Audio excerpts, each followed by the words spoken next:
Welcome everyone to the BT Gender Equality Network, where today we are focusing on women in leadership and politics. I'm Nick Matsey, I'm the Deputy Chair of the network, and I have the pleasure to welcome our guests today. And we're joined by three politicians who are going to be talking to us about their experiences and to tell us their thoughts on how society and large employers like BT can promote opportunities for more women to go into politics, senior leadership, and also to encourage more women to take up STEM careers. Obviously, there's two currently. That's because our third guest was asking a question this morning in Parliament. Probably the best excuse for being late, I know. I'm sure she'll be here shortly. When she was on, have I got news for you? They put a bag there instead of Nicky Morgan. I'm definitely not doing that. Danger territory, right. So why politics and why should we care? Many here will know that 2018 marks the centenary of women in the UK and Ireland getting the vote. Now, you got the vote as long as you were over 30 and either a member or married to a member of the local government registrar, a property owner, or a graduate voting in university constituency. So I hope that makes sense. It would take until 1928 until women had the same voting rights as men, which at the time was 21. Although women could become MPs from 1918, it wouldn't be until 1997 that more than 10% of MPs were women, and until 2017 when it would pass the 30% mark. Now, I thought I had a slide. There we go. There we go. Brilliant, isn't it? That leaves us currently behind such bastions of democracy such as Rwanda, Bolivia, and Cuba. I think I'm not going to judge those countries, there might be reasons why. And women currently make up 36% of government positions. Participation in politics by people of different backgrounds and demographics is important to create a fairer society, and one that is represented by a broad range of ideas and perspectives. We should care about the gender balance in Parliament, along with the social background of people, education and ethnicity, because otherwise legislation and the debate about how our nation is governed is dominated by a limited spectrum of thought. You only have to see that from the number of people who went to Eton. The overall question we should be asking today is how do we broaden participation and ensure we are represented by a Parliament which is a reflection of modern Britain? That's not for me to answer, thank goodness. That's for our esteemed guests. And so, I'd like to welcome our first speaker, Baroness Laurelie Burt.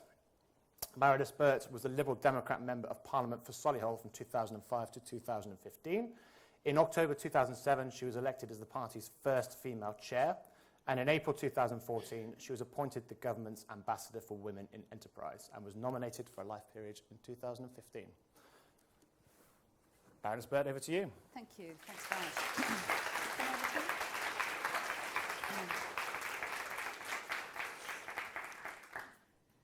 Nick, will you wave at me when I've had 4 minutes? I've got enough here to talk to you all morning, so maybe not. Maybe I should be a little bit more restrained. Well, good morning, everyone, and thank you very much indeed for having me here. My name's Laurelie, and I'm a girl from Dudley, and I suffer from chronic underconfidence. And yeah, I know, you're laughing, but it's true.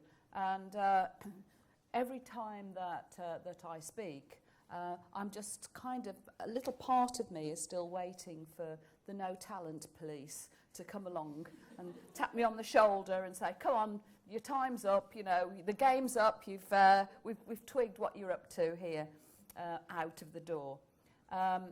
So my background, I've had several of my own companies. My background was HR.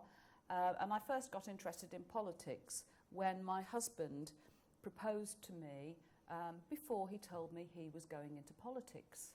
And I thought that was a pretty mean trick, quite honestly.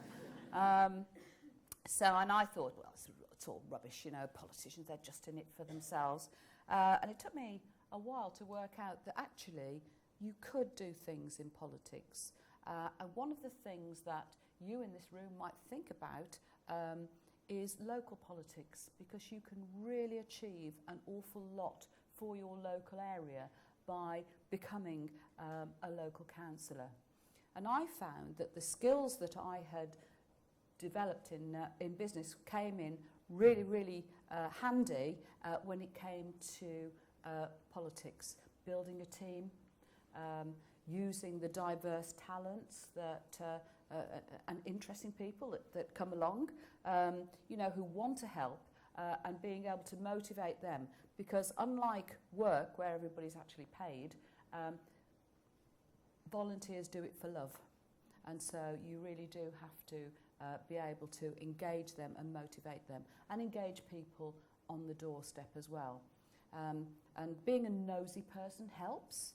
You know, if you stand on the doorstep, nothing is more fun to me than walking down somebody's drive, ringing the bell and seeing who comes and what they've got to say. So if you're a nosy person, that's a really good start. So that basically is where I started off. Some of the challenges that female politicians will find is that they very often get caught up with the rough and tumble of politics. And on Dudley Council, where I served for 5 years, the Liberal Democrats were equally hated by Labour and the Conservatives. So we got the, you know, we certainly got the any soft edges rubbed off quite quickly. But that is helpful, you know, being able to cope with embarrassment and being able to stand and hold your corner. Every time I do a speaking engagement, or if I've done some telly or something like that, I'm always focusing on all the things I did wrong. And if I make one tiny mistake, I just want to rip my skin off with frustration. But you learn, you know, a little bit of practice, and you do learn. It does build up your confidence, and it does make you much better able to cope with all kinds of difficulties in life when they come along.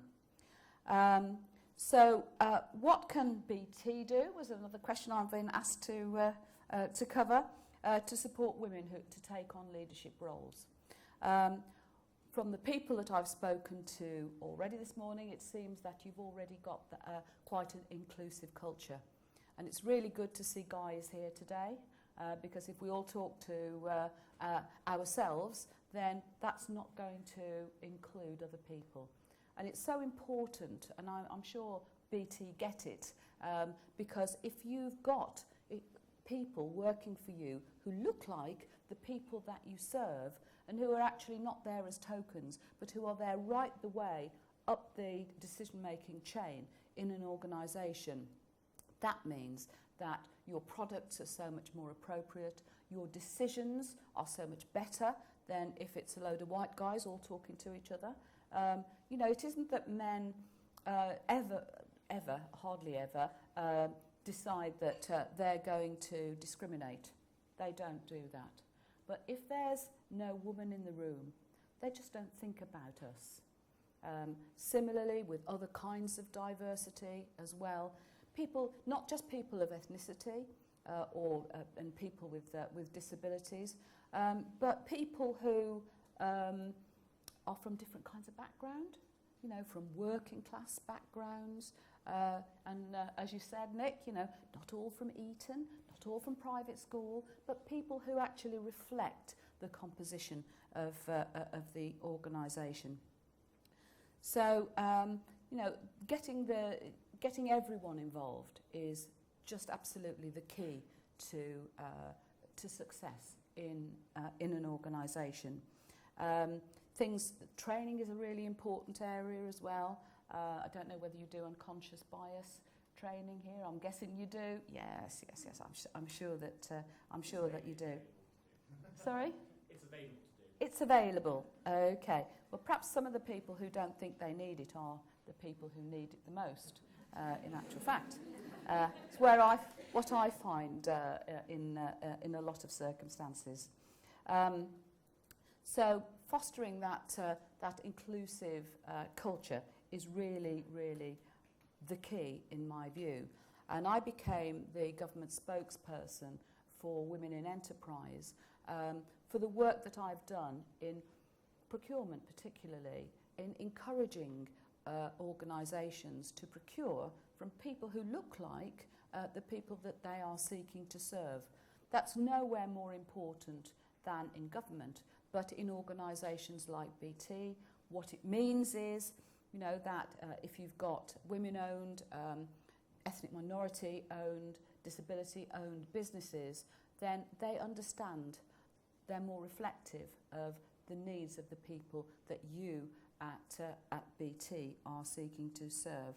And I love that phrase by Mo Mowlam, you know, when you've got a whole testosterone-fueled room of white guys, you know, and she's saying that her first comment in the film was, okay, so shall we all get our willies off the table now and just talk about, you know, the real things? And I think in BT, it's okay. It's off. They're all off the table. And I think that's really, really key. That was more a time thing rather than just to clarify what that was. So in conclusion then, what I would say to you is politics is everywhere. It's in BT, it's in local politics, it's in any organisation that you care to mention, social organisations, voluntary organisations. It's there in your family. You can't escape it. But what's really, really important is that you feel free, that you feel able to step forward, and that there's someone there to tell you just how good you are. Because I had to have a really stiff talking to by a friend of mine before I could in any way believe that I could be good enough to become a Member of Parliament. So if you know somebody who's good, don't hold back, tell them. And if you are somebody who's being told you could do that, you're good, then believe it, because you don't, the vast majority, I think, of women in particular, just don't realise how good they are. So that inclusive culture is the one that will encourage people with that talent, because without that talent, BT will not survive. No organisation can survive. It will atrophy. So believe them. Believe you are good, because you are. You wouldn't be sitting here in this room today were you not. So thank you very much for listening to me, and enjoy the rest of your time.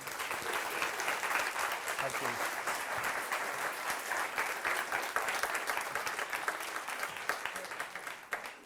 Thank you. There are seats at the front for those people who are perched on staircases at the moment. Please do come and grab them. Yeah. We promise not to pick on you. So our second speaker, the one who's threatening you currently, Jess Phillips, was first elected as a Labour Member of Parliament for Birmingham Yardley in 2015 and re-elected, obviously, in 2017. She became chair of the Women's Parliamentary Labour Party in September 2016. Those of you who watch PMQs on Wednesday, obviously everyone does, you might have seen her asking some very contemporary questions related to a recent incident, which I'm sure we will be discussing.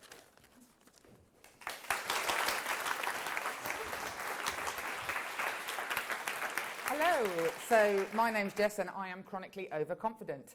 And neither is acceptable if you are a woman. You can't be unconfident and you can't be too confident. I don't know what the perfect amount of confidence is, like the Goldilocks of confidence, but I don't have it. And people who are like me are therefore feminazis, we're bitches, we're to be silenced, we're to be stopped, we're too big for our boots. Oh, she's always saying that, roll your eyes, etc., etc. So as a woman in any line of work, you are either too weak or too strong, and nothing is acceptable. So I think that basically we have to just crack on regardless of how we feel in our internal dialogues, and just keep on trying to keep going, because no matter what you do, I am here to tell you that it won't be acceptable at the moment. It is not acceptable for women to be in positions of power, even though the Prime Minister is a woman. It is still, she cannot be overtly a woman. She cannot talk about women. She cannot be, in fact, I think the woman that she is, because she has to always be seen not to be being too radical, but to playing to a crowd of people. That means that she, you know, she's not one way or another. It is still in politics not acceptable to be shamelessly a woman, and that is a real shame. And I think that what Laura Lee has said about people needing to be pushed forward and organisations needing to be inclusive is all absolutely right, but I'm going to come at it from the point of view that you need a massive stick, not a carrot, because we are choking on carrots. And I'm sick of eating carrots, because encouraging people to do things and hoping is the triumph of hope over experience.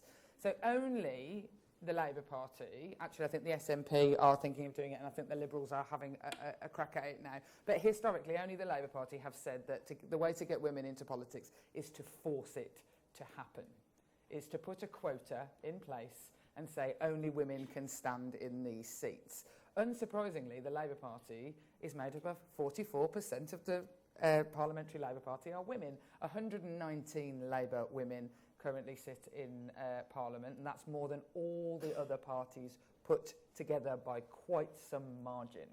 And I sit in all these meetings and people say, oh, we're just hopeful that more people will come forward. Oh, you know, we're really trying to encourage them. Well, it's not working, because the reasons people don't come forward, and the reasons people from where I live don't come forward, is because they're not exposed to it. They're not exposed to the idea that they could or should. I am chronically overconfident and have wanted to be the Prime Minister since I was 4 years old, and that is even not acceptable for me to say it. You won't find a woman in Parliament who will categorically say, I would like to be the Home Secretary, I would like to be the Prime Minister, because we're not allowed to be ambitious, and we shouldn't say those sorts of things, and we're meant to hide it under the bush. Well, I would like to be the fucking Prime Minister.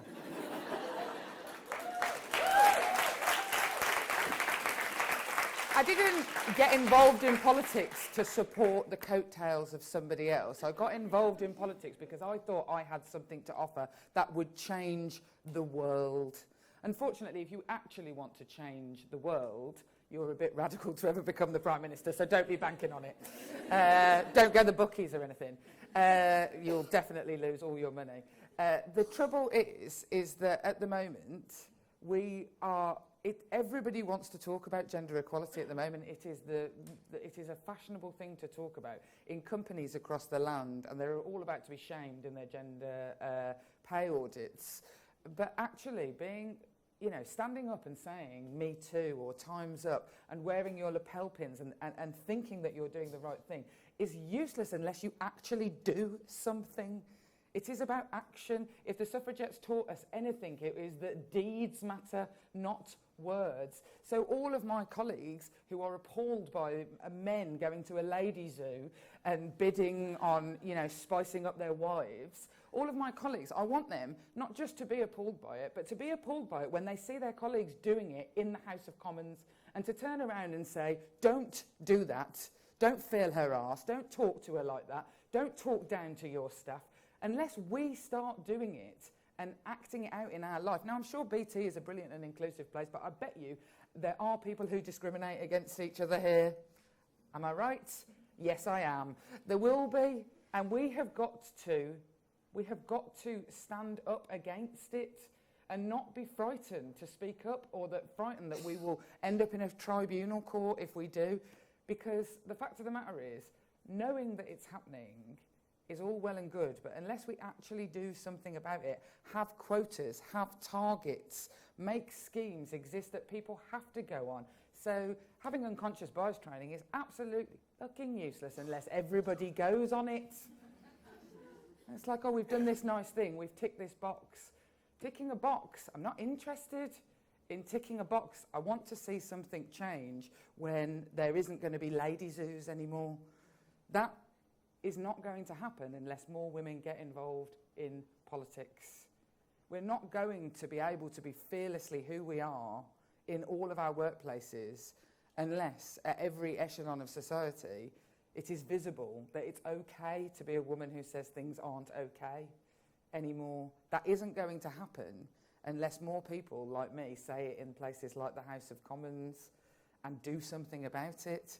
So I'm not just going to stand up and say that I don't like what happened at the President's Club. I've written to the EHRC this morning, I've spoken to the Metropolitan Police, and I'm going to make sure somebody ends up behind bars. I'm going to change the law so that that practice will never be allowed to happen again, because just saying I give a toss isn't enough. And it isn't enough in business, it isn't enough anywhere. We actually have to do something differently. And if that is to say that everybody who works at BT, who is in the top tier of jobs, 50% of those people have to be women. And people say, well, it's going to take really, really long. I don't give a toss for your excuses.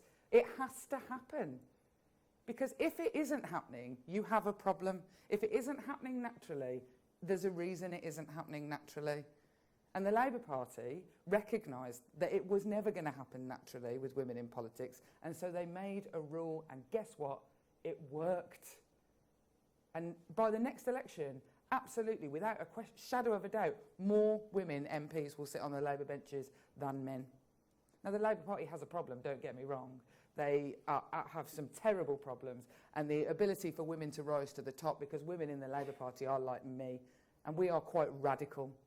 And it is much harder for radical women to rise to the top than those who are willing to behave placid in a man's world. I am not willing to behave in that way, and therefore, that's why you shouldn't put any money on me ever becoming the leader of anything. Because I am a radical. But that is what it takes. It doesn't just take hope and nice meetings. It takes doing something about it, forcing a culture. You all work here, the whole union movement is entirely based on the fact that the people who work somewhere demanded something. We have to demand something better. And FYI, men, it means you sometimes stepping back. It isn't just about hoping that women will... This is the Labour Party's problem. Of course we should have a woman leader. It's absolutely time for a woman leader. Oh, you meant me? You meant I had to not stand? Yes, I meant you. I meant you don't get a go, because you've had all the goes since the beginning of time. It's like a slide with children on it. If your kid just kept pushing their way to the front, you'd be like, oh God, I'm so embarrassed. Don't keep pushing yourself to the front. Recognise your privilege and move aside so somebody else can have a go on the slide. Because that is the problem, is we have to actually do something.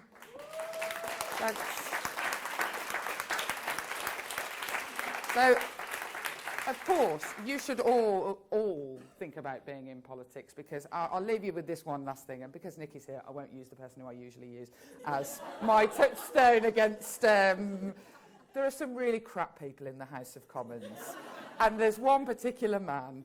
I won't name him, but it's Chris Grayling. He has risen to the top, and he is the dullest man. And I just think he looked in the mirror and thought, I can get to the top. How that happened? So just be more Chris Grayling is what I would say. You can definitely do it. There's a lot of crap people in there.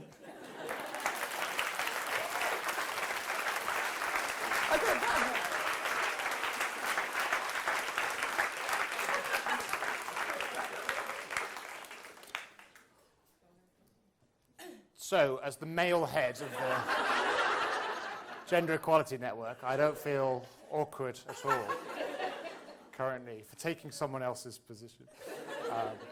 I didn't take it. The other person left, just to clarify, and we are looking for a new head, so please apply.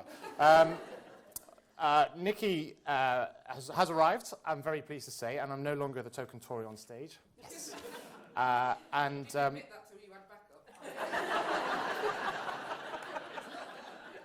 Well, I'm telling you now. Our third and final speaker is Nicky Morgan, who has been the Member of Parliament for Loughborough since 2010 and was the Secretary of State for Education and Minister for Women and Equalities from July 2014 to July 2016. In July 2017, Nicky was elected Chair of the Treasury Select Committee following the 2017 general election. Nicky, very pleased to have you.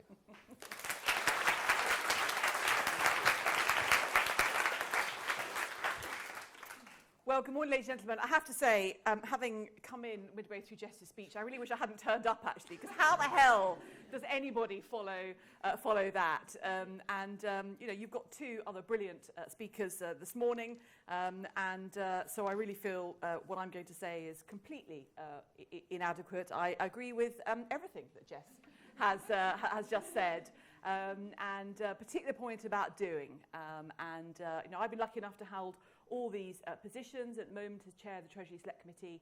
I'm the first female chair of that particular committee, and one of the things we're doing is holding an inquiry on women in finance, which supports the charter the Treasury launched just over a year ago.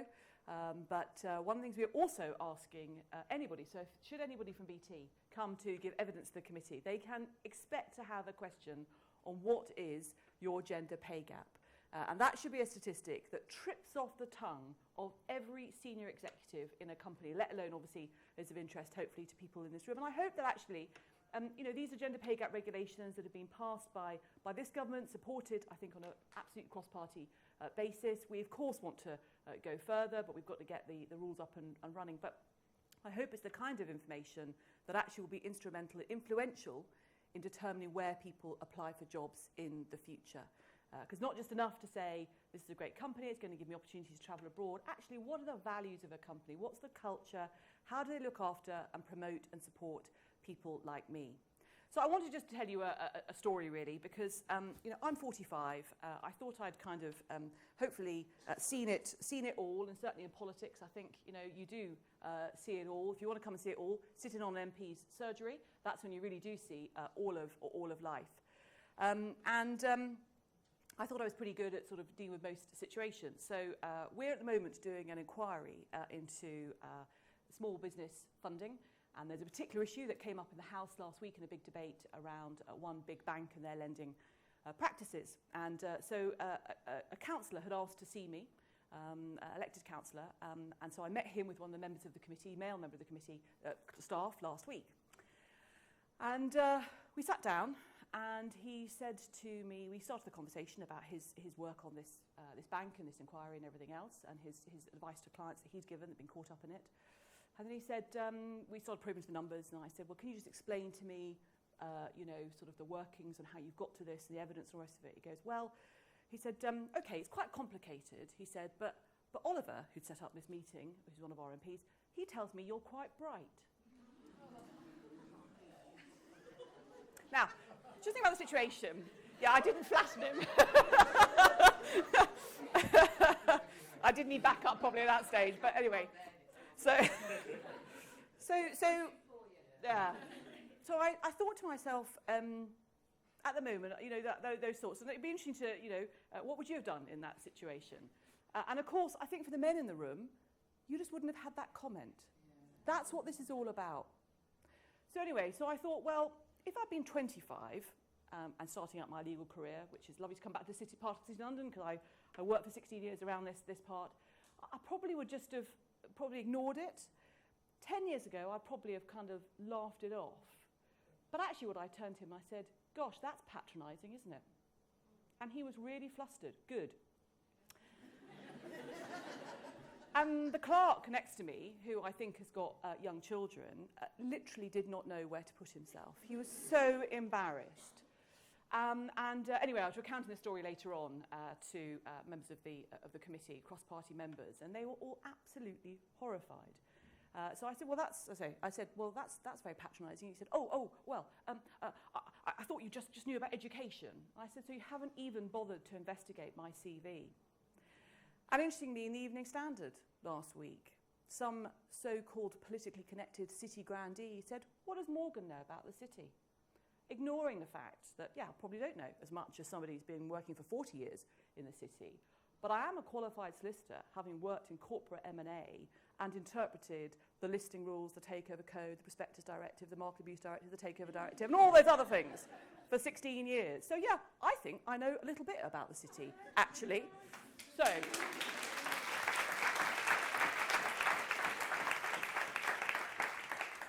the point is, I may not be able to give as impassioned a call to arms as you've heard, but the point is, I think, as I said to another audience, the Financial News Women in Finance Awards recently, you know, I've kind of heard all the excuses. We take evidence. Why isn't the shortlist for this appointment? Why aren't there more women on this shortlist? Why aren't there more women than there are men? Oh, we couldn't find enough good candidates. Oh, there aren't people with the right skills. They haven't got the right experience. You know what?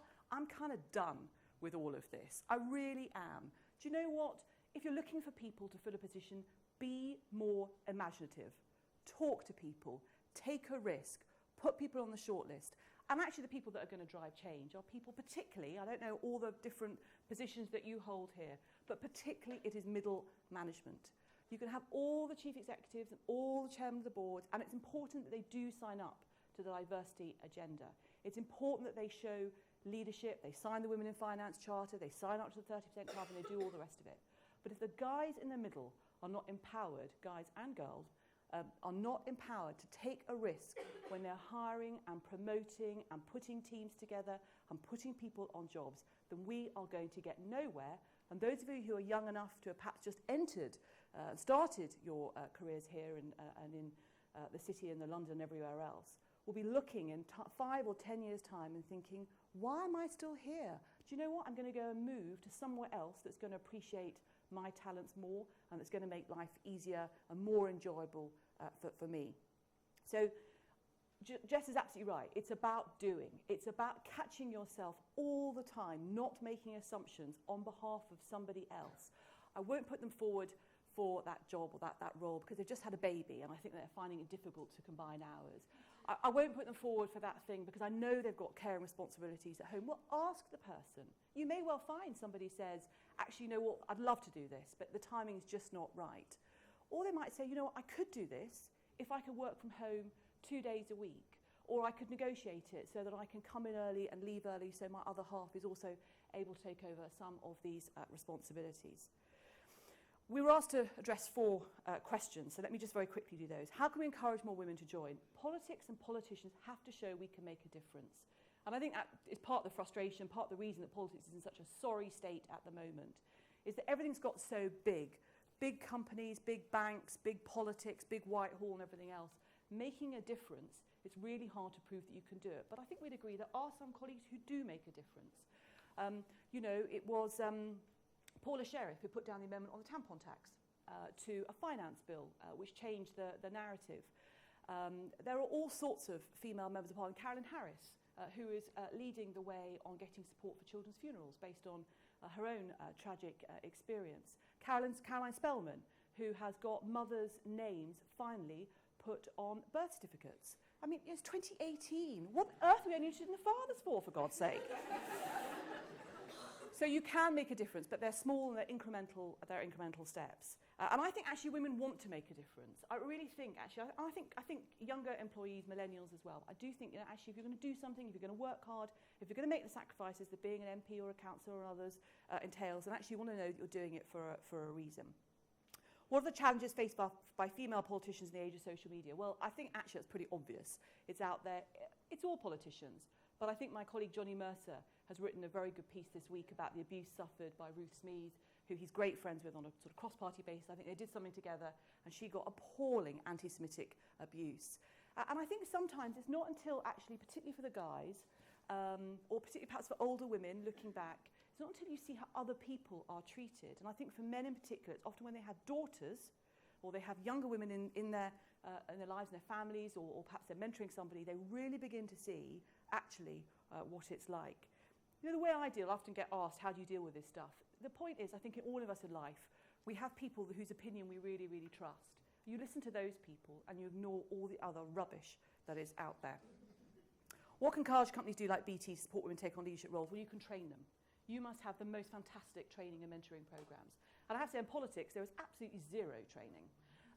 My appointment as Secretary of State for Education came as a total bolt out of the blue. I had a very weird call the day before from somebody in number 10 and thought, well, that's a bit odd. And then the night before, I heard somebody saying, one of the journalists saying, a woman born in 1972 is going to be promoted to the cabinet tomorrow. And that's the year when Ken Clarke first almost entered politics. And I thought, well, that's odd, that's me. I was trying to work out who else it could be. That's my birth year.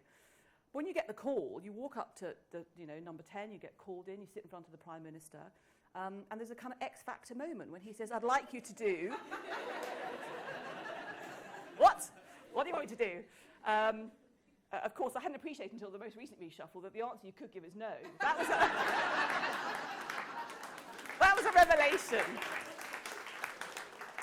The good thing, actually, in a way, is I didn't have to apply for it. I didn't have to put myself out there for it. I had, in David Cameron, a male boss who, for whatever reason, I don't actually care why I was appointed, I think to calm the situation down, but I was there to do my bit, and I just said yes. You weren't given time to think about it. I think that's very important. Just finally, how can society encourage women to take on roles which are underrepresented, specifically technology or engineering roles? Look, role models are really important. Never underestimate the power of all of you to be role models, to go back to your schools, to go into your children's schools, to go and speak to different groups, to put stuff on social media, to really challenge. It's the year of engineering this year, and there's some really great stuff out there, but we've got to keep absolutely pushing it.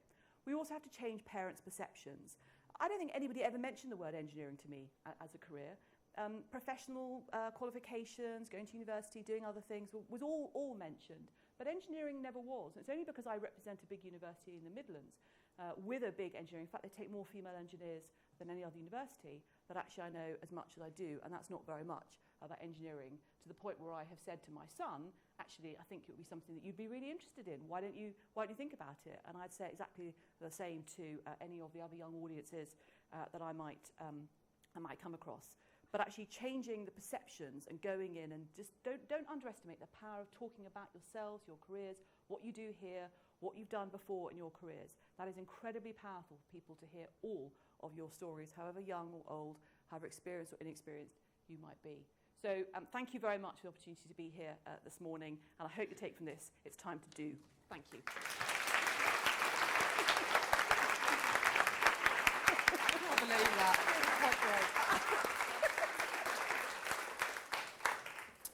Okay, so before we do questions, hashtag BT Women in Leadership. I think only Nicholas Soames writes longer hashtags. I don't know why, but you must follow them. They're great. Let's get straight into questions. So, question number 1. Hi. Sorry, Georgia. Oh, please stand up, introduce yourself so we know who you are. I'm here, sorry. Hi. My name's Sarah. I work in BT Group Brand and Marketing, help out with the Gen a lot. Today you guys all spoke about doing and how important it is. And Jess, you also mentioned the gender pay gap reveal that is coming about in April. But aren't I right in thinking the penalty for that is only like 5k? Is it not even that? So you're talking about doing, and you're trying to get big companies like BT or big banks to reveal stats they're not going to want to reveal. How do you get a bigger stick, I think is the question. Yeah, you go Let me first. take that, because, I mean, to be honest with you, I'm not sure. I mean, you're right, it could be a bigger fine. But really, for a big company, does fines matter? What matters is public reputation.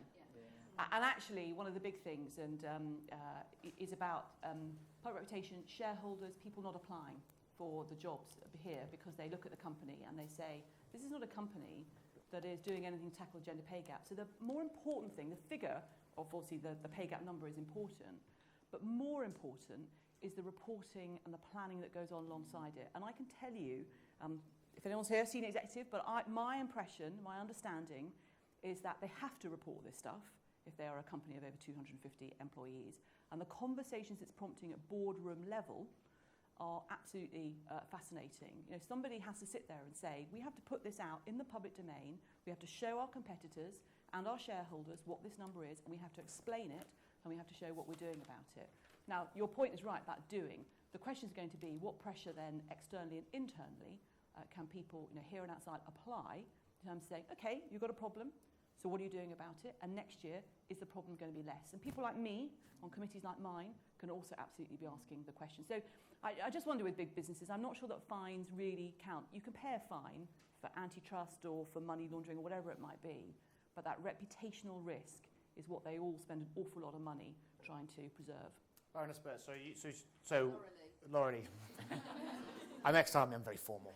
Sorry, you spent time as the ambassador for Women in Enterprise. This is probably something you're familiar with.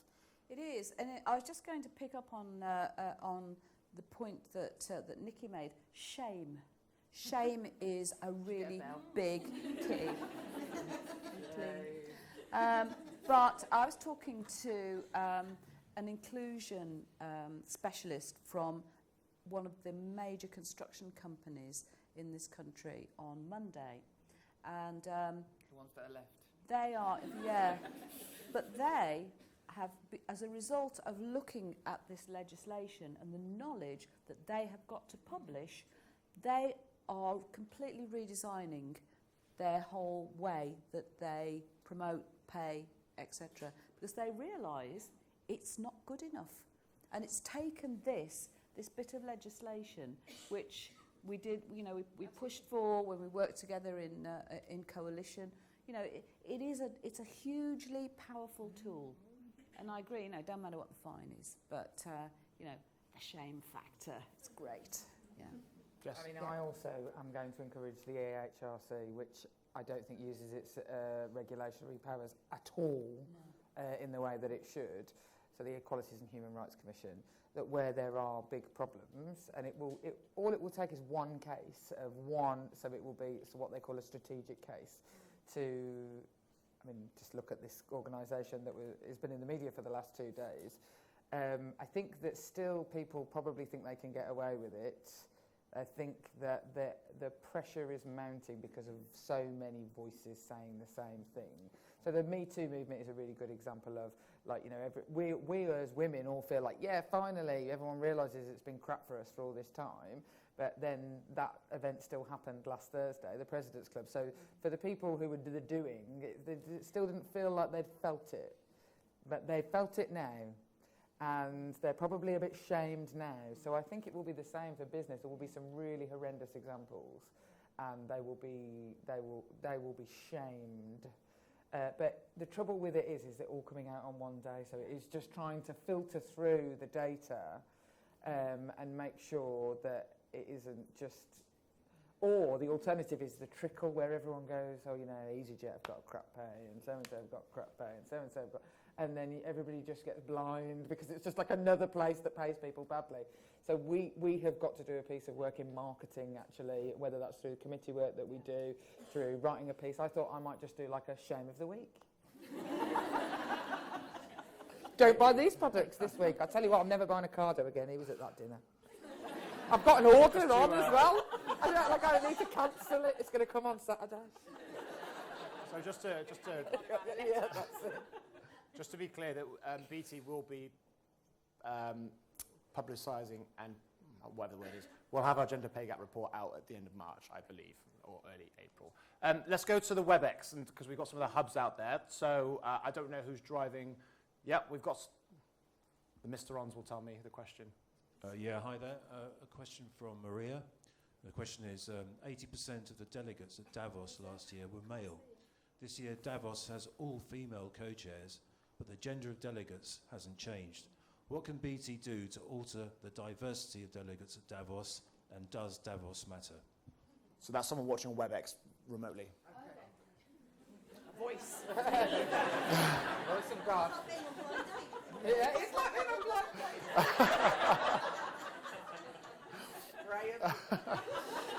So I don't know if either of you have ever been to Davos or experience of it, but I think it's a really interesting question, probably about broader business and the representatives that we send to these sort of organisations. So what can I think it's an exec question really. What can we do to get more women execs and get them out to these international organisations?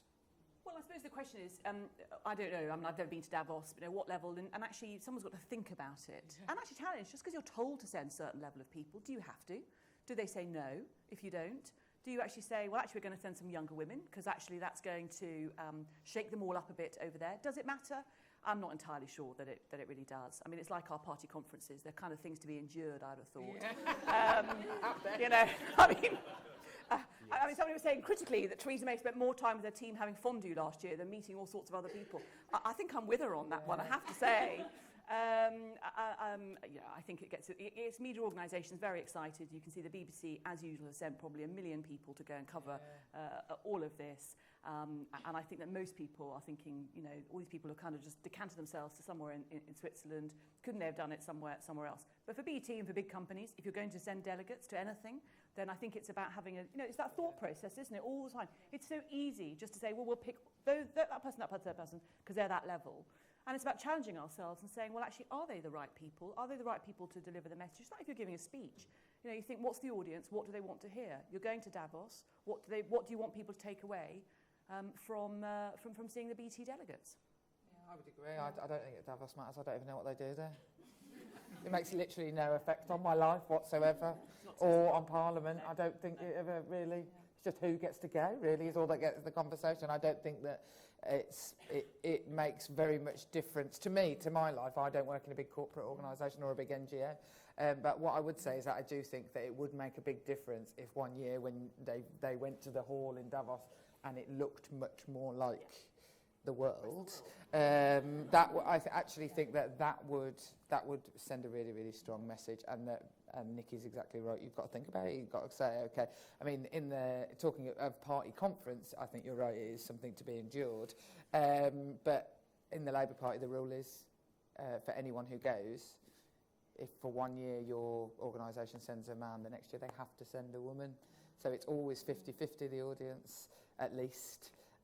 So we have a rule about it. We have rules for everything. Laurie? Yeah, I think that's a good rule, though. You know, and Doesn't make it any more fun, No. I don't think. no. Well, it might. Well, actually, it might do. Might actually. do a Fortunately, lot I don't know. more I've fun. never been to a Tory You know, I mean, if you conference have or if you've got a diverse group of people, you're going to get a very different kind of conversation going on. So I think it really is important, and I think the way that things look are very important. I mean, you were talking about role models. If everybody at the top table looks white and male, what message does that send to the rest of us? You know, we must have inclusion. We must have difference of thoughts, difference of opinions. Not everybody coming from the same, you know, the same class, the same school, the same club. Same place. Everybody comes from London. I'm so sick of everything being Apart from the through two brummies you've got yeah. sat here. Midlands MP as well, but the lens of London, honestly, on Newsnight, when they talk about the Garden Bridge, I think buy a fucking hanging basket. Nobody else in the country gives a toss. Thank you for whoever across the UK is not in London for that question. Yes, please. Yes. Let's get a microphone. Sorry, I'll come to you second. I need the microphone. Sorry, I didn't know you had it already. You do your question first, and I'll come to you second. Okay. Going back to the gender pay gap, I think it's in Massachusetts they've introduced some legislation where you're not allowed anymore to, when you're recruiting, to know the salary of the person, their previous salary, as well as the reporting and actually saying to companies, you don't get fined if you can demonstrate you've got a programme to fix your pay gap. Do you have views on that and whether that would work here? I've spoken to the people in Massachusetts who did it, so I spoke to the politicians who pushed it through, a woman from Boston, and I think it sounds really interesting. It's too early to say. It was done in another state in America, I think, as well, before this. I can't remember which one, Illinois maybe. I think it's too early to say about whether it will make it, because the gender pay gap isn't like equal pay. It's quite hard to see it from far out whether things are making a difference, such as parental leave, childcare, those sorts of things. Those levers, it's hard to see for at least 5 years, I think, to see whether they worked. But I think that it would. I think the trouble is that for women who are not very confident, having to write down how much you currently earn on any application makes you feel like you're punching above your weight if you're going for a job. And I know that feeling exists. And so if that was eliminated, it's sort of like bad pay follows you for ages. And you're sort of dragging it like a weight. And so eliminating that. Now, that is perversely completely the opposite of actually most of the thinking, which is that pay transparency is the way forward in these things. But on that particular issue, I think it could really work. And it's certainly something I think that we're looking at how it's working over in America. And we did, on the Women in Equality Select Committee, we did a big report into the gender pay gap that we will certainly come back round to after about a year in from the reporting to see what's what, and that will almost certainly be one of the things that comes up. Already? I think I got it the wrong way round. I thought you were saying that you're not allowed to know the pay of the person who's your predecessor, your potential... All right. No, she got it wrong way round. I agree with her. Shut up. First time in history, Lib Dems and Labour. Especially because we are from the neighbouring seats. Yeah. I fought against the Lib Dems. Nikki? I think it's a very interesting idea. I think Jess is right. Having the gender pay gap regulations has breached a sort of a taboo, if you like, that people don't talk enough about pay. And I think just generally there's the issue of looking at sort of need or identity blind job applications. So things like taking names off, taking gender off, taking salaries off, and obviously there's got to be enough information there that you've got to know whether somebody, what they've done. But I think it is right. It does, people do. Unfortunately, we all make, and I think as you came in and you said, we all make assumptions. You see something. My big assumption is when people apply for a job in my office and they write, "Dear Mr. Nikki Morgan." I'm afraid that is one where actually they just don't get through. Just to check, because we were supposed to stop at 11:30 for refreshments. As long as you're happy to keep going, great. After you. Thank you. Hi, my name's Fiona Redding and I work in EE Home Broadband Marketing. I was reading with interest about the Prime Minister in New Zealand and how she's pregnant, good for her, and also that she's only taking 6 weeks off after she's had her baby. And I guess I was wondering about the kind of tension there between personal ambition and professional ambition, and I was wondering what your experiences of that were. I actually heard her on the radio, and my understanding was that there was a bit of a role reversal going on there, which I thought, great, got that in my household as well. I do all the work, my husband sits at home, very nice. But someone who was interviewing her said, okay, well, who's going to bring up the baby? And she said, the people of New Zealand will bring up the baby. And I thought, how lovely, and I just tweeted how refreshing, the thought that we all are a big community. And we lose sight of that, unless you're living in some kind of a tiny village these days, we lose sight of our collective responsibility for our children and indeed for each other.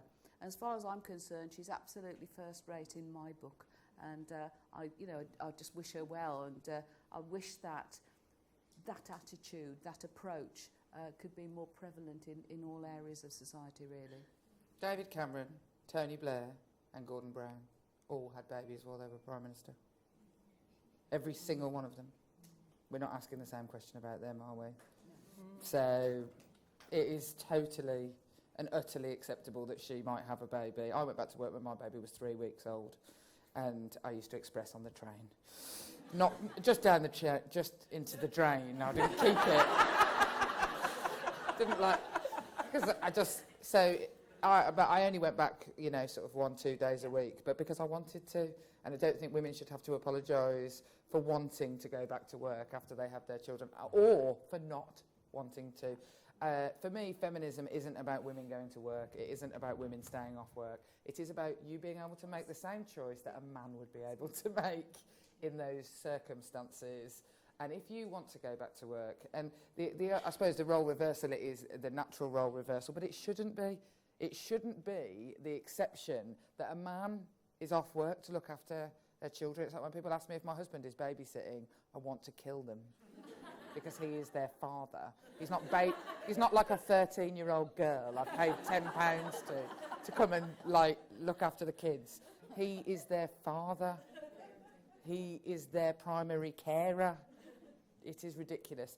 But if we could swivel that would be massive change. It isn't just about getting women into the boardroom. It is about getting men into the nursery. It has to be a complete change. Those things have to happen. That has to change. I think that's the silver bullet, actually. That is the silver bullet. Because if men did the jobs that women don't get paid enough for in the sectoral analysis that shows that women just get paid, their jobs are just worse paid, if men did them, they wouldn't be as badly paid. Because the men wouldn't stand for it, wouldn't stand to work 40-hour shifts of care work, you know, running around from one place to the next, being paid £8 an hour. They wouldn't stand for it. So that is what needs to change. Nikki, any thoughts? Look, I agree with that. I mean, I was always very careful when I was a minister, we talk about childcare, to say, you know, childcare is a parent's issue. I think that was slightly more wishful thinking than actual reality, sadly, but I think Jess is absolutely right. We've got to change the dial on that. I always remember talking to an audience like this, and one lady said to me that she and her husband were both working, and there was one time when, you know, it happens, you know, your child is sick, and who's going to you know, take time off or go home or whatever. And her husband said, he said, I just cannot ask my boss. He said, I can't do it. I will be absolutely marked down. And that is that's the kind of attitude that senior management can stamp on and say, actually, you know, if somebody asks for time off, either sex, whatever reason, actually, they're all absolutely considered. You asked about personal things, so I don't know, I mean, how people do it. My son and my husband live in Leicestershire. I'm down here 3 nights of the week, you know, which just seem to be 3 nights when I either, you know, speak to audiences or do work or sit in front of the emails. I'm not partying in London, although my husband, I think, sometimes thinks that I am. Yeah, mine does. But the honest truth is, and I would say, you know, you can't have it all, in the sense there'll have to be compromises. I think that what the New Zealand Prime Minister is doing is brilliant, and I completely take Jess' point about going back to... I wanted to go back to work after 3 months. I was absolutely ready to go back. Not full-time, but I wanted to go and do something. In fact, I was campaigning probably within about a fortnight, again, in my seat. But there are compromises. I mean, the point is I haven't been as active a mum as some of my friends have been. I don't know who all my son's school friends and their parents are. Yeah, yeah. I sometimes feel a bit guilty. I do feel a bit guilty. I feel a bit guilty, and then I go and organise a party, and then I go, oh, that's where I work. Yeah, that's much easier, actually.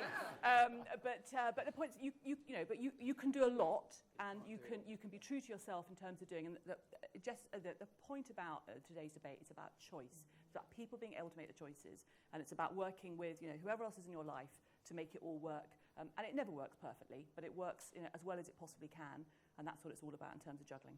People often say to me, how do you cope being a mum now that you're a politician? I'm just like, cope as well as I did before. Really shit. Everybody is doing a crap job of being a parent, essentially. Just to step outside the London bubble again. Could we have another question from the WebEx, please? The Voice. The Voice. I realise with the age group in there, that some people might not know who the Misterons are, which I think is something you've missed I know who out the on so Misterons much. are, yeah. There are no further questions on that. Oh. Plenty in here.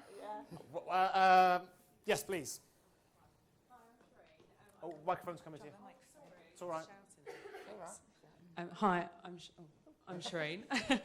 Yeah, I'm actually kind of on the similar note. I'm only 21, and I'm already really apprehensive about having children. I'm very career-minded, but in my very short time in the corporate sector, I've kind of experienced, this obviously from males, how men look down on women going on actual maternity leave. I'm a law graduate, and I was doing a law internship at quite a prestigious firm in London.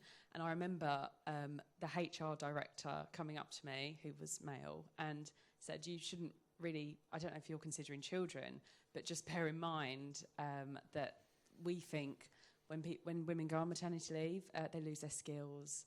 They're not going to come back to the same role. And... Yeah, I got the bell out. Yeah, I nearly did. Yeah, so I just wondered how. I'll try. Send it around. Be on Twitter, be viral by the end of the day. Jess has parliamentary privilege, so she could do that. So try not to do it. Might be a client. Let's be careful. I'll give them your email. Yeah, I just wondered how kind of your experiences maybe differed in Parliament, or in your working life, and how we kind of hopefully can change that in the corporate sector, that attitude. Who would like to start? Laurie. Yeah, that is just so... So depressing. Yeah, there's a lot of words which spring to mind, most of which are not appropriate for in here. It's so, to me, I I've been talking about this for years. I mean, you've noticed I'm a little bit older than the others, but you know, for so many years, for all time, the women surge ahead of the men to start off with very often, you know, and then the babies come along, and then guess what happens? While they're off, they can lose their confidence. And yes, they do need to upskill, but it's all about how the organisation handles that, because we're all rounded individuals, and unless we're treated as individuals with our own individual needs, and one of the things that we really pushed for was the entitlement to request flexible working, because it isn't just moms, it's carers, it's guys, it's people who perhaps would like to have an afternoon off and play golf. Well, is there something wrong with that? If There's you're Donald nothing Trump. wrong with that. What did you say? If you're Donald Trump. Get on with So your job. yeah, so I mean that whole culture, that flexible working culture, and if they don't appreciate you, well, you go off and you go somewhere where they will, because the talent that is being lost in this country at the moment, in the way, you know, by women who are going off and then losing their confidence and thinking, oh well, maybe I'll just do a part-time job, I'll just do X, Y, or Z. No, you mustn't think that way.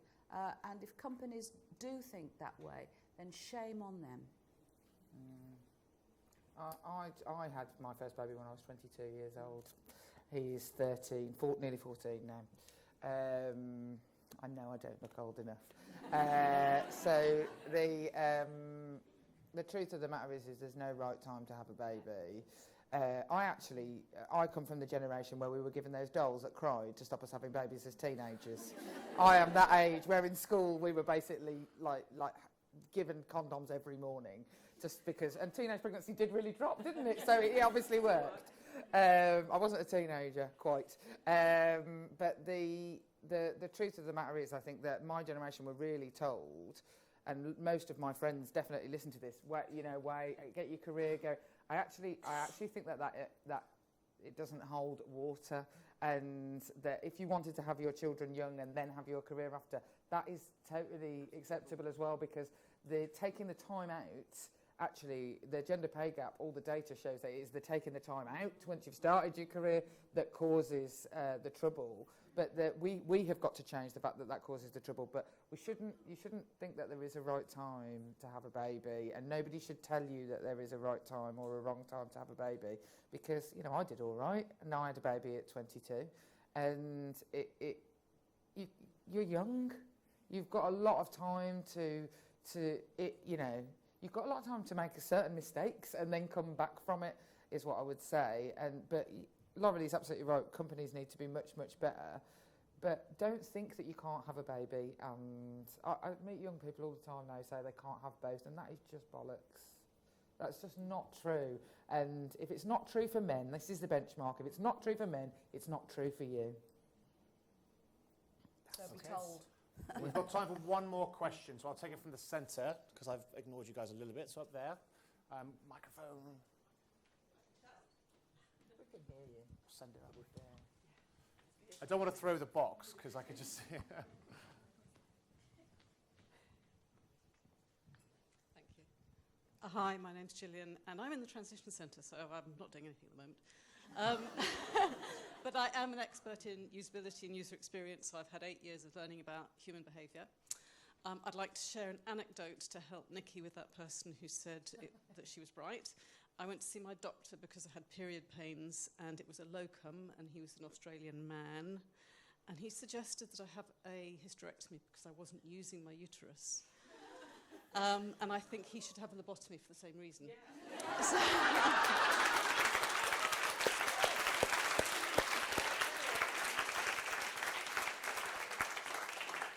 of course, I didn't think of saying that at the time, but I wanted to share that with you so when you have the same experiences, you can say it. I recently managed a team of about 20 people, and over 2 years we produced 5 children. Now, in BT, you don't get cover for maternity, so that meant those of us who carried on working were stretched. And it made me think about maternity cover. The team was 50-50 men and women, which in my part of BT, which is TSO, is very unusual. And it was an accident. I didn't plan it. It's just the skills we needed and the people who applied for the jobs. It turned out we had 50-50 mix. And it made me think, is this not about changing women's rights, but is it about levelling the playing field? And as a woman who doesn't have children and doesn't plan to have children, should we have a sort of paid gap for everybody? Because it takes the maternity question off the table. Should we all have the opportunity to take a gap from work and, come back to work when we're ready? Now, the other thing I'd say is I spent some time working in a country where we had national service. So all men at 18 went to the army for 2 years. And I can tell you it didn't do anything for gender equality.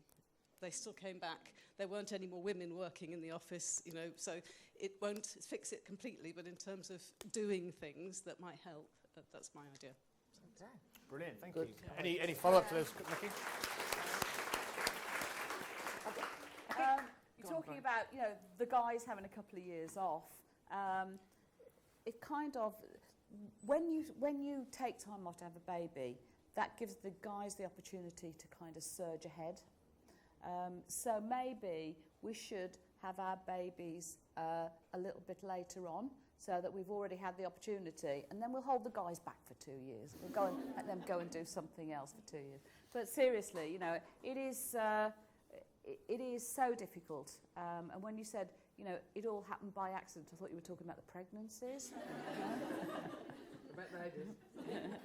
Yeah, I've got nothing else sensible to say, so I'll shut up. Sorry, Nikki, yes, please. Well, first of all, thank you for the anecdote. I think that's absolutely brilliant. I'm going to definitely be using that, so you may well hear that repeated elsewhere. I think the idea of career breaks generally, more and more catching on, and I think actually it's the way that sensible employers keep people. So I know that in a lot of the law firms, for example, once you've been a partner for a period of time, 8 years, 10 years, then people do get time off. I think the point you have some career breaks. We're all going to be working for longer, so you can actually have career breaks throughout your career. The only thing I'd just say is that actually maternity leave isn't a career break. I felt like I'd been knocked around the head after having my son. I didn't suffer from postnatal depression like that, but it's a huge, huge shock system. When you said about being apprehensive, be apprehensive about having children generally, because they are bloody hard work. Shittest job in the world. But fun as well. Yes. They are. They get to an age. Hilarious thing. They get to an age they become quite interesting.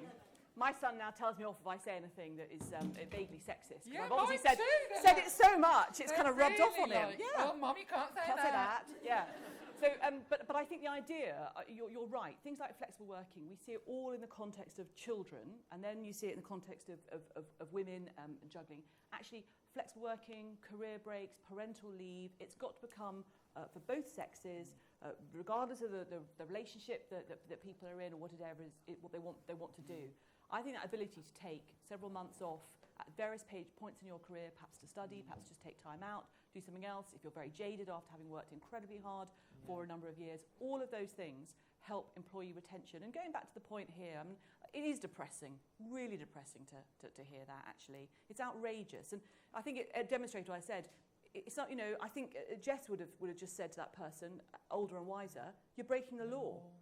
You've just broken the law. You're an HR director, you've just broken the law. It's unacceptable. But the point is that actually we are all, I would say, working longer. So the ability to keep people for longer, you're training people up costs a lot of money. Companies should want to keep us, keep you. So they should want to do what's necessary for those flexible breaks to make sure that people want to stay. So we've got one quick comment down the front, and then we're going to have to wrap, I'm afraid. Yeah, thank you very much for the opportunity. I actually wanted to say, and it was really, I was kind of incensed by what Shireen, you were just saying. Three reasons, actually. One, I'm the General Counsel of Global Services, so as a lawyer, I'm incredibly, that's just not acceptable. So if you need someone to help you, I'm more than happy to have that conversation. Secondly, I'm not shy, so I am very willing to have that conversation. But thirdly, I am so proud to have just been appointed as BT's group sponsor for women. and anything that I can do that moves this agenda forward. Quite frankly, it's not just about women in leadership, it's about women, as you said, taking an equal part and having those folks around us, men, women, everybody around us, that actually does it because it's the right thing to do. And it is within our DNA. So all I can say is I'd like to help change the DNA. The other, just a quick anecdote is I'm also the first county commissioner for the Scout Association in Hertfordshire that is a woman. It's the first one in 207 years, and they are struggling with it, but boy, will they learn to live with it.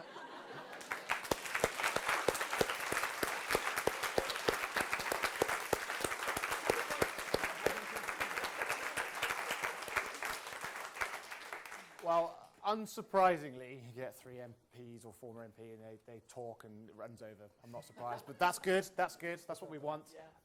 I can't express my gratitude and BT's gratitude and the network's gratitude enough for taking the time to come here. We know you're extremely busy. That was absolutely fantastic. I think everyone in here is very appreciative of that.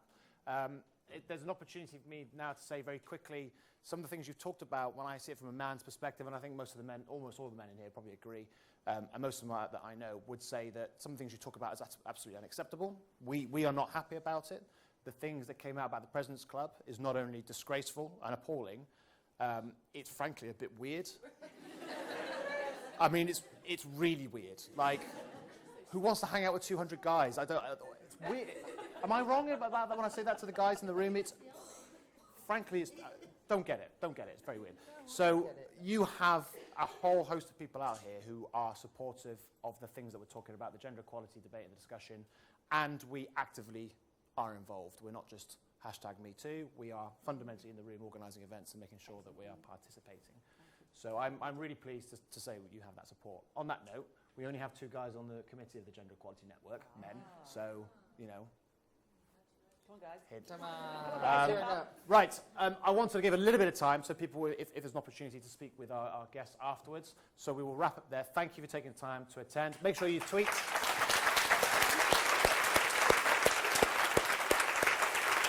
Enjoy your day.